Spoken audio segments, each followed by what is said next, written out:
Malapit na naman yung holidays, kaya naman mga Mare, save this recipe para sa darating na Pasko at bagong taon. Sobrang bilis lang itong gawin, masarap at syempre pasok na pasok ito sa ating budget.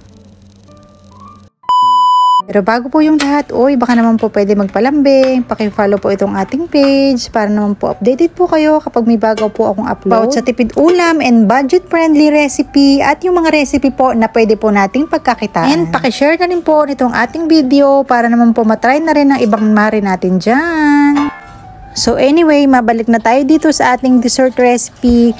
So bali sa isang malinis na kaserola, bali maglalagay ako dito ng 1 cup ng water, 3 tablespoon ng cornstarch, 3 teaspoon ng gelatin powder. Pwede rin po kayong gumamit dito ng gulaman. Then maglalagay nga rin pala ako dito ng 1 teaspoon ng vanilla essence para pampabango.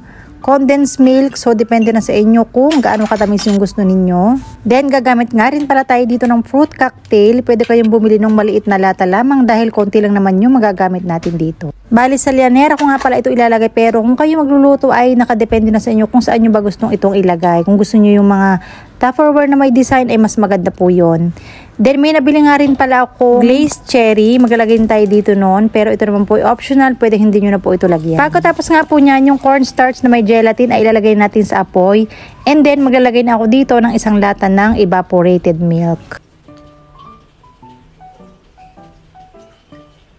Ayan, so ito nga po pala hinalo ko ng paunti-unti para hindi naman po magdikit yung ilalim sa mahinang apoy lamang. Kumukulo na, kapag nag-start na nga po pala itong kumulo is mabilis na rin itong mag-thick or maging creamy.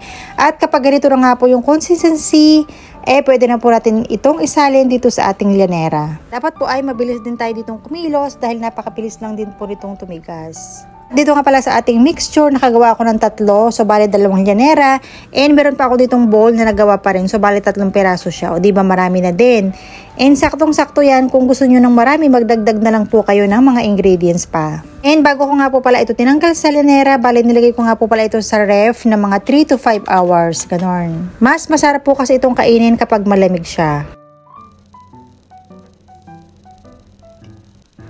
At look at that, tingnan nyo naman yung ating nagawang dessert ngayong araw. Napaka-creamy, napakasarap at napaka-colorful. Bagay na bagay pang handa sa darating na Christmas and sa New Year na din. O diba, sa murang halaga lang, meron ka ng napakasarap na dessert, napakadaling gawin. Kaya naman, itry nyo na rin po itong ating dessert recipe ngayong araw. And pakishare na rin po nitong ating video para po matry na rin po ng ibang Mare natin dyan. Salamat po sa panonood. Bye-bye!